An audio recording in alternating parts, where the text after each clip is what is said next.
ICO people, what's good? I'm here to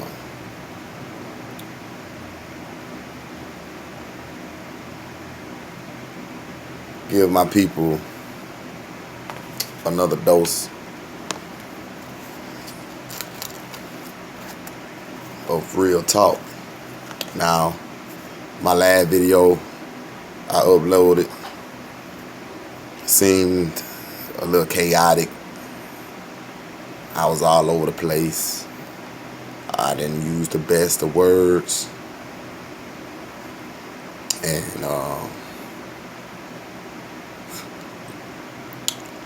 I'm learning to do better. As a brown skinned man in America, I use that title black because that's what we all used to. That's the norm for us. But my shirt black, my hat black, my skin brown.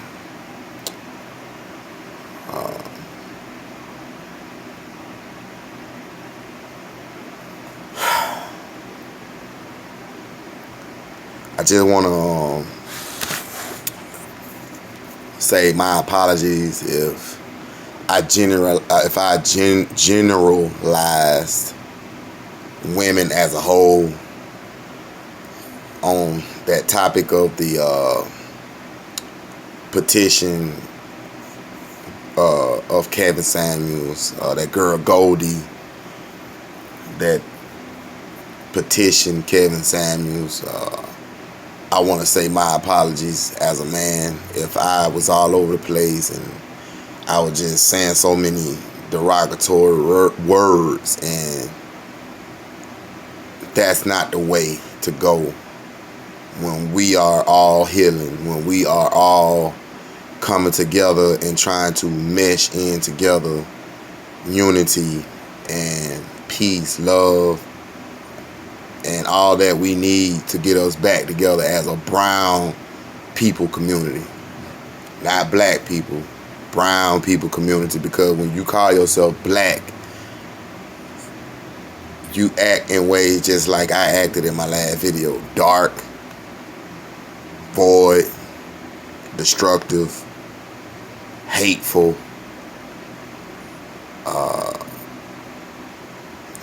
unreasonable, dark.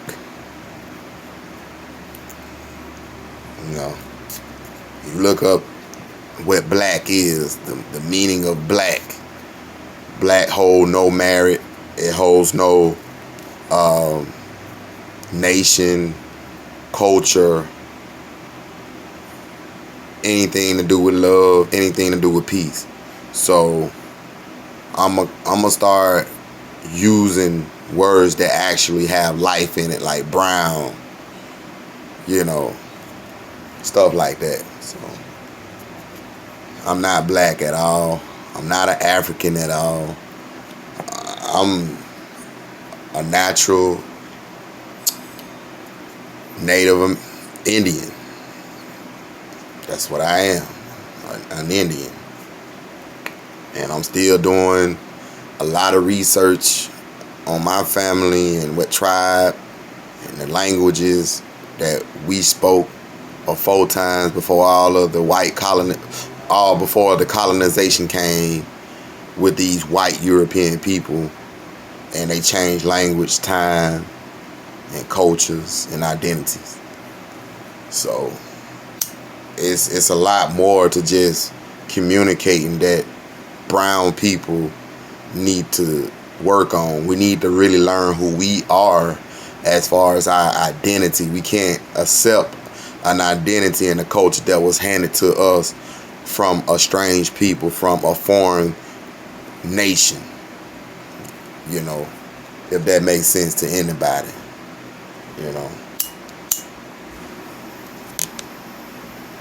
So we got a long ways to go, but we gonna tackle the main things first, and then we'll work on the next. If that be the next thing we work on, is our true identity of who we are and where we stand in the lands we call Earth.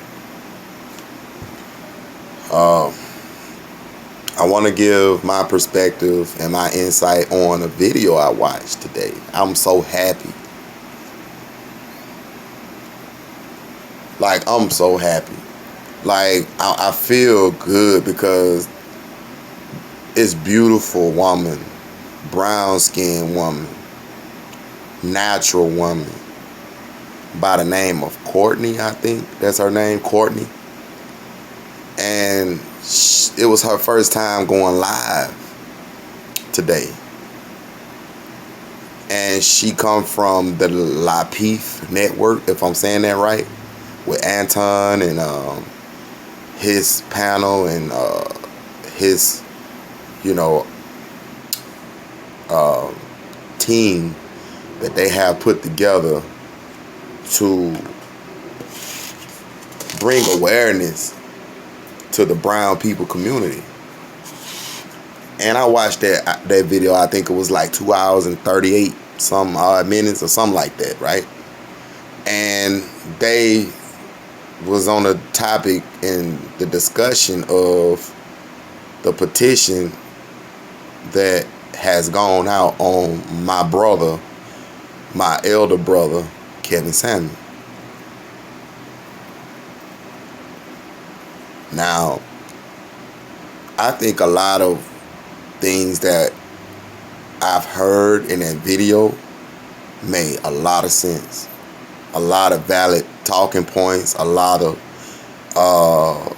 things that it took a lot for those women to, talk about, because you don't hear those conversations with women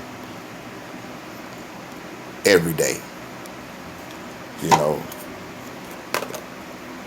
Like a brother said when he came on the panel, it's mostly barbershop talk with us men on things what we want from our black women and how we feel about the anger and the lack of accountability that black women have, and how they just so loose and just uncontrollable. We can't lead them if they won't allow us to lead. We can't teach them if they already know everything. You can't, it's just impossible. But what we can do is move in silence and lead by example. Maybe that'll work. As a matter of fact, it is working, because for this beautiful queen and lioness to come from the Pride Land and stand up with the rest of us lions and kings is a beautiful thing, man. Like, I'm at work and I couldn't wait to hit the unpause button, the play button, I meant, to listen to the rest of the podcast, her live stream. And man, Courtney, man, that woman is a soldier for her people, for real. And for real, I'm not even on no platform. This is just natural recording from my phone. Just a young, middle-aged brother listening in and soaking up the information in the game and trying to apply it to my life and trying to understand that what I was misled and misunderstood on for years, growing up in a single parent home. I also, had a mother that, was very vindictive and hurt, in her life, and raised me and my brother to think our daddy wasn't nothing, and our daddy was this, and our daddy was that, and that we look so much like him, and we ain't gonna be this, and we ain't gonna be that. Just a lot of, destructive things under the roof I grew up under, and I had suppressed and ain't really got no help for. I ain't never really talked about it, because like Courtney said, and so many other people that came onto her live stream would say that men don't talk about the abusive nature of women when it's done to us. We not really going to the police and reporting domestic violence when it's coming from the woman.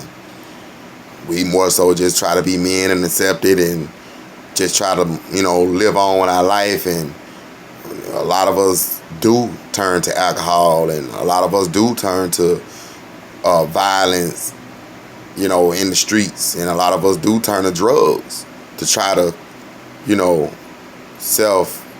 rehab ourselves from those traumas when we were young, or, whatever age our brothers, endured those type of that type of abuse, whether it be mental or physical. But in my life, I endured it both ways, mental and physically. I, got abused and got verbally abused, and at times in my life I just thought I wasn't shit. Times in my life I just thought, my job was just only to just shut up and work and not even try to address things that, I'm dealing with not only just from my own mother, but from other women that I have encountered in my life. Other black women. I mean, not black, but other, brown-skinned women in my life.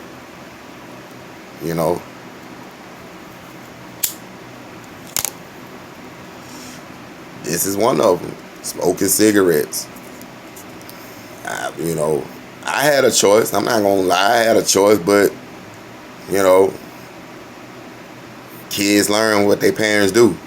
So my mom smoked cigarettes, stuff like that, did a lot of things, exposed a lot of things to me and my brother. And, hey, some of the things that she done, we picked up on. And, smoking cigarettes was one for me. And now I'm trying to find ways to get rid of this when I'm having nerve issues, or when I'm having a bad day, or when I'm stressed out. I smoke this when I'm stressed out. And I smoke, marijuana. But unfortunately for me, I'm not an alcoholic.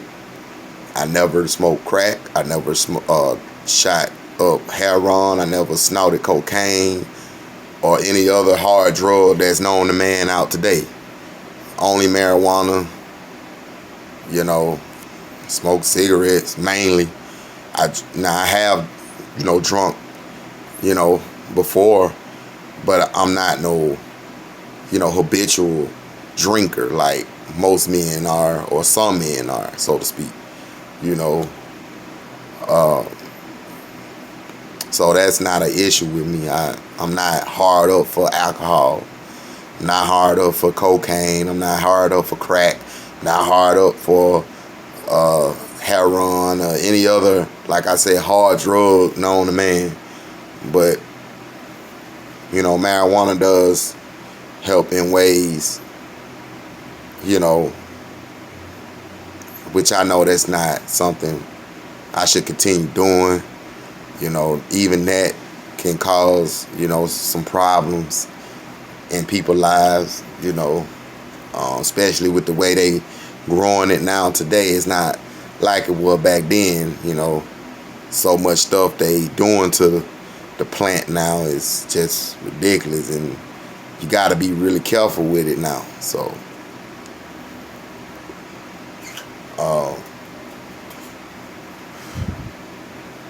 I seen my mom get abused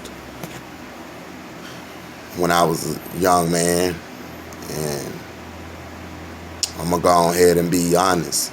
I'm gonna go and tuck my pride in and be honest. When I got around 25 years old, I got married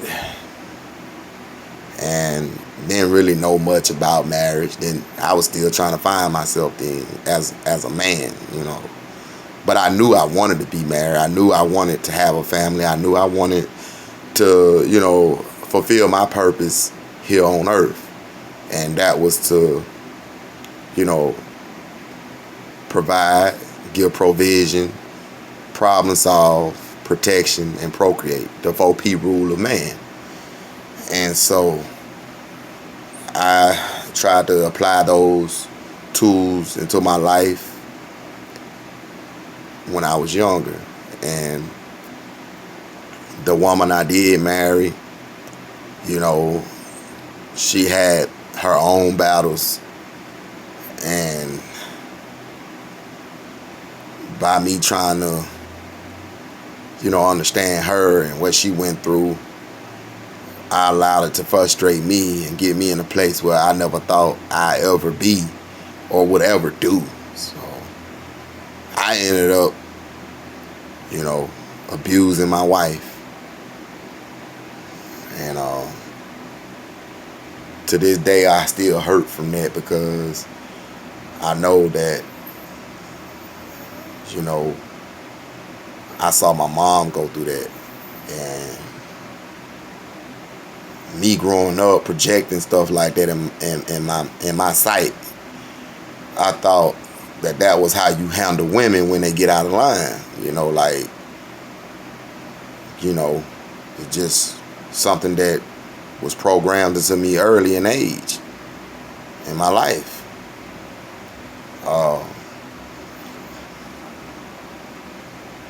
And fortunately, that's the only woman that I've ever, you know, put my hands on in a violent way like that.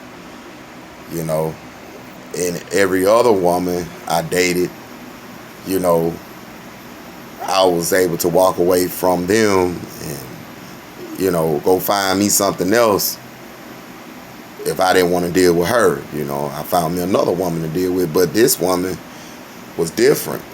You know, she was different, and she was 2 years older than me. So I looked to her for her experience and her maturity. But as the relationship went on, I started realizing, you know, it's too late now. Why turn back? I'm already married her, so might well just go through all emotions and notions it is to go through in the marriage, and hoping that would mold me and help me learn more about myself, you know, and it did. You know, I seen a lot about myself that, you know, to this day I'm learning to correct and to you know, change, so that way if I ever find a wife again, I can be a better husband, you know, a better man, a better father. Yeah. And so when we got a divorce, you know, because of that, I started getting like very, very stressed out. And through my stress, you know, I started dealing with other women and just madly having sex with other women. And by the time I was 28 years old, I had my first daughter, my first baby girl.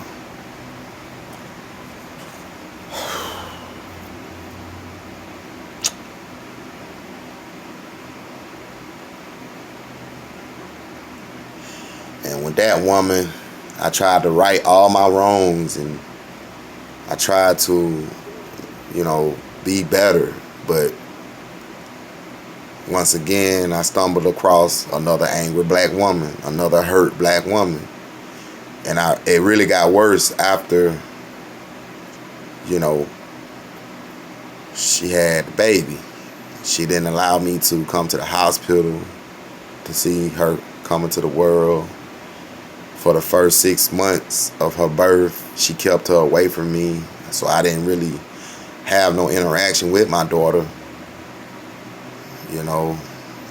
And then when I did have interaction with her, it was just the communication between the mom was just so, difficult. She kept running with my child and threatened to put me in the court system, putting me on child support. Even told me to my face that I wasn't nothing but a sperm donor. You know. Even to this day, I don't see my girl, my baby girl.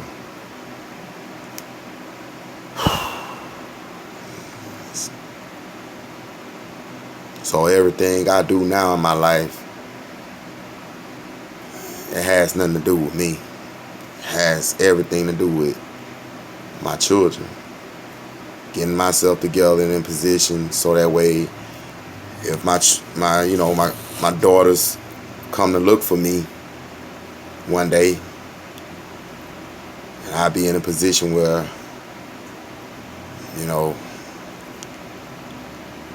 I can be a great father to them and, have protection for them and provision and whatever problems they have, I'm able to help them solve them.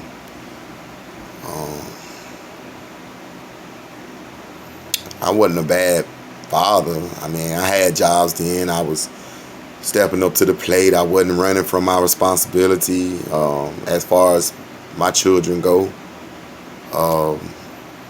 I've always made sure I had a job to provide for my babies, even if I didn't have much for myself. But it was just those women I was dealing with didn't like these women talked about on that live. They just didn't want to take accountability for their own actions. They didn't want to put in the work to make a family what a family should be with a man. They wanted to continue to, point fingers and, blaming it all on the man, like as usual. And so now at the end of it all, I haven't seen my firstborn girl since she was 4. And my youngest baby, I haven't seen her since she was 4 months.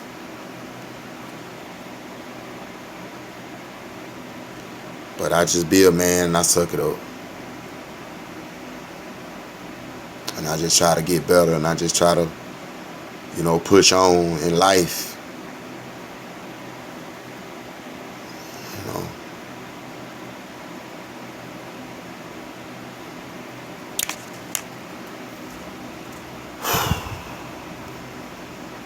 Now my oldest daughter is about to be 12 years old this February, coming up of next year. And my youngest baby will be 6 in February, coming up next year. My youngest baby is a beautiful girl, just as well as my first daughter. And I'm still working on myself. I'm still trying to get myself together. I don't have no friends. I don't have no support system as a man, My family was dysfunctional and apart. My mom slept around with various different guys, so I didn't know, who to look up to or who to trust or who to get that father figure type of structure from, because my own daddy wasn't there for the longest time. Even through my teenage years, he wasn't around. So I kind of learned my way through the streets, the OGs in the neighborhood, the older guys, would try to guide me and show me the way. And I didn't quite receive it all. because I was still young and still, you know, learning. You know, not a slow guy. I'm very intelligent, but you know, for me in life, it's just not. You know, for me, you know, wasn't all great. I made my excuses. I, you know, had my time, you know, with being angry about it and denouncing God and even blaming the devil. But that was when I was just naive, and I was lost. You know, I was lost, you know, growing up under a woman's provision and protection. It just didn't feel right, to be honest. It just, as a young boy, I always felt like something was off in my life. Like I wasn't getting that, you know, that balance that I needed as a young man growing up, you know. Now that I'm 38 years old, man, you know, I'm just now building a relationship with my real father.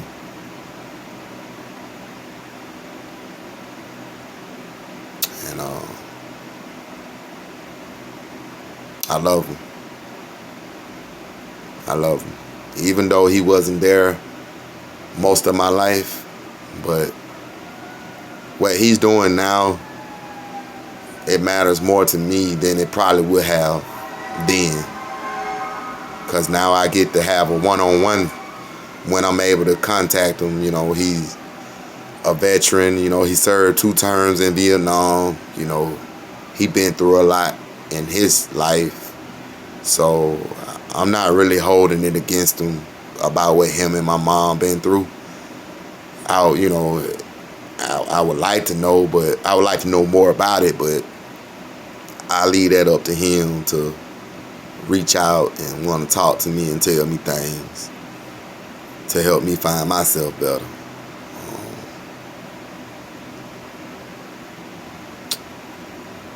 So that's where I'm at in life. So I know a lot of people that might see my videos, you know, and might say, who is this dude, or who is this bomb, you know, whatever they want to call me. I ain't not one bothered by it. Those are just words, and I know who I am. I know what I'm not, and I know what I am, and I know what I can be. Money, my income do not put any value on my manhood, like most women try to use a man's financial status to put value on him. I never lived by that kind of, you know, social construct. I've always lived on the principles and morals and the leadership of a man is what give a man his value. How can he raise his family? How well do he deal with people? How well do he deal with situations, problem solving? How much protection do a man do? You know, stuff like that is where I build my value off of. Money is money. You know, money is just a necessity. It's not a necessary. It's just a necessity to sustain survival or a certain living that man might want. You know, I can survive anywhere. I can cook for myself. I can build my own society if I want. I'm very well versed with my hands. I can build things. So as far as surviving and knowing what to do, you know, when the lights go off, it's no problem with me. Um, the only problem I have is having that family structure of my own, as far as the wife, the children, that goes. That been more of my struggle than anything in my life. Having a a feminine woman that matches my masculine attributes. You know, a respectful woman, a woman that know how to show her sensitivity where it matters, a woman that know how to show love where it matters, and a woman that knows how to understand me, you know, and maintain things that I try to lead with when it comes to having a foundation. So I just, been, doing me, just stabbing and passing, I don't want to be too provocative. So y'all know what I mean when I say stabbing and passing. I'm not talking about with no knife or, killing nobody, but y'all get it, But like I said, I've been married, and my first marriage, didn't work, and for a long time, I used to think it was just me. I used to always think it was me because, that's how it was you. But then when I listen to these videos like Canvas Samuels and the Lapeef Network, and now this woman named Courtney, when I hear the things I'm hearing, I'm starting to realize that it wasn't just me. It wasn't all me. It was her too. Because in a marriage, you have to have, cooperation. You have to have accountability, and you got to know your place. You got to know how to harmonize and, help each other grow and uplift each other. But in my first marriage, I didn't have that. It was just all one-sided. If it wasn't her way, it was fuck me. It's pretty much the type of women that I attracted. When I first met them, they showed